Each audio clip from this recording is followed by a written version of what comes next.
আর্মির হামলায় ইরানের সর্বোচ্চ নেতা আয়াতুল্লাহ আলী খামেনি ও দেশটির শীর্ষ সামরিক কর্মকর্তারা নিহত হওয়ার পর ইরানের ভবিষ্যৎ নেতৃত্ব নিয়ে আন্তর্জাতিক অঙ্গনে ব্যাপক জল্পনা শুরু হয়। সেই সময় যুক্তরাষ্ট্রের প্রেসিডেন্ট ডোনাল্ড ট্রাম্প প্রকাশ্যে মন্তব্য করেছিলেন, ইরানের ক্ষমতা যদি ভেতরের কেউ গ্রহণ করত তাহলে সেটাই সবচেয়ে ভালো হতো। সম্প্রতি নিউ ইয়র্ক টাইমসের এক প্রতিবেদনে এই নিয়ে চাঞ্চল্যকর তথ্য উঠে এসেছে। এক্সক্লুসিভ এক রিপোর্টে তারা জানিয়েছে, যুদ্ধের শুরুতে যুক্তরাষ্ট্র ও ইসরায়েল ইরানের সাবেক প্রেসিডেন্ট মাহমুদ আহমাদিনেজাদকে ক্ষমতায় বসানোর একটি গোপন পরিকল্পনা করেছিল। প্রতিবেদনে বলা হয়েছে, ইসরায়েল বিরোধী ও আমেরিকা বিরোধী অবস্থানের জন্য পরিচিত আহমাদিনেজাদকে এমন পরিকল্পনায় যুক্ত করার বিষয়টি মার্কিন প্রশাসনের অনেকের কাছে বিস্ময়কর ছিল। মার্কিন কর্মকর্তাদের ভাষ্য অনুযায়ী ইসরায়েলের তৈরি এই পরিকল্পনা ছিল ইরানের ধর্মতান্ত্রিক সরকার উৎখাতের একটি বৃহত্তর বহুস্তরীয় কৌশলের অংশ। যুদ্ধের প্রথম দিকেই এমন একজন বাস্তববাদী নেতাকে সামনে আনার আলোচনা হয়, যিনি ক্ষমতা নিয়ে দেশটির রাজনৈতিক ও সামরিক পরিস্থিতি সামাল দিতে পারবেন। তবে ট্রাম্প প্রশাসনের ভেতরে এই নিয়ে তীব্র সংশয় ছিল।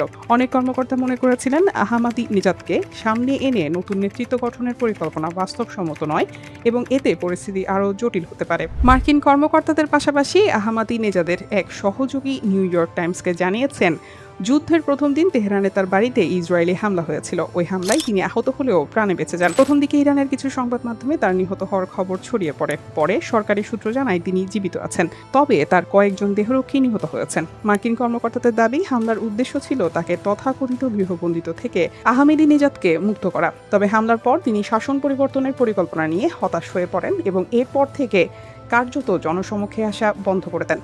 বর্তমানে তিনি কোথায় আছেন তা নিয়েও স্পষ্ট কোনো তথ্য নেই। 2005 থেকে 2013 সাল পর্যন্ত ইরানের প্রেসিডেন্ট ছিলেন আহমাদিনেজাদ। ক্ষমতায় থাকাকালে তিনি বারবার ইসরায়েলকে মানচিত্র থেকে মুছে ফেলার আহ্বান জানান এবং ইরানের পারমাণবিক কর্মসূচির জোরালো সমর্থক ছিলেন। তার শাসনামলে ইরান দ্রুত ইউরেনিয়াম সমৃদ্ধকরণ কার্যক্রম এগিয়ে নেয়।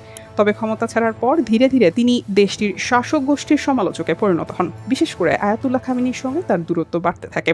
দুর্নীতি, অদক্ষতা ও ব্যর্থ শাসনের অভিযোগ তুলে তিনি ইরানের উচ্চ পর্যায়ের কর্মকর্তাদের প্রকাশ্যে সমালোচনা করেন। পরে তাকে একাধিকবার প্রেসিডেন্ট নির্বাচনে অযোগ্য ঘোষণা করা হয় এবং তার ঘনিষ্ঠ সহযোগীদের অনেককে গ্রেফতার করা হয়। অনেকের বিরুদ্ধে পশ্চিমা দেশ, এমনকি ইসরায়েলি গোয়েন্দা সংস্থার সঙ্গে যোগাযোগের অভিযোগ ওঠে। পশ্চিমের সঙ্গে আহমাদিনেজাদের সম্পর্ক আরও অনেক বেশি ধোঁয়াশাপূর্ণ। 2019 সালে নিউ ইয়র্ক টাইমসকে দেওয়া এক সাক্ষাৎকারে আহমাদিনেজাদ ট্রাম্পের প্রশংসা করেছিলেন এবং ইরান যুক্তরাষ্ট্র সম্পর্ক স্বাভাবিক করার পক্ষে মত দিয়েছিলেন। 2023 সালে গুয়াতেমালা এবং 2024 ও 2025 সালে তার হাঙ্গেরি সফর নিয়েও নানা জল্পনা শুরু হয়। হাঙ্গেরির প্রধানমন্ত্রী ভিক্টর অরবানের সঙ্গে ইসরায়েলের প্রধানমন্ত্রী বেনিয়ামিন নেতানিয়াহুর ঘনিষ্ঠ সম্পর্ক থাকায় এসব সফর বিশেষভাবে আলোচনায় আসে। গত জুনে তার বুদাপেস্ট সফর শেষে ইরানের ফেরার কয়েকদিনের মধ্যেই যুদ্ধ শুরু হয়। এরপর থেকে আহমাদিনেজাদ কার্যত আড়ালে চলে যান। সামাজিক যোগাযোগ মাধ্যমে সীমিত কয়েকটি বার্তা দেওয়া ছাড়া তাকে আর প্রকাশ্যে দেখা যায়নি। তার নীরবতা ও রহস্যজনক অবস্থান ইরানের রাজনৈতিক অঙ্গনেও নতুন করে নানা প্রশ্ন তৈরি করেছে।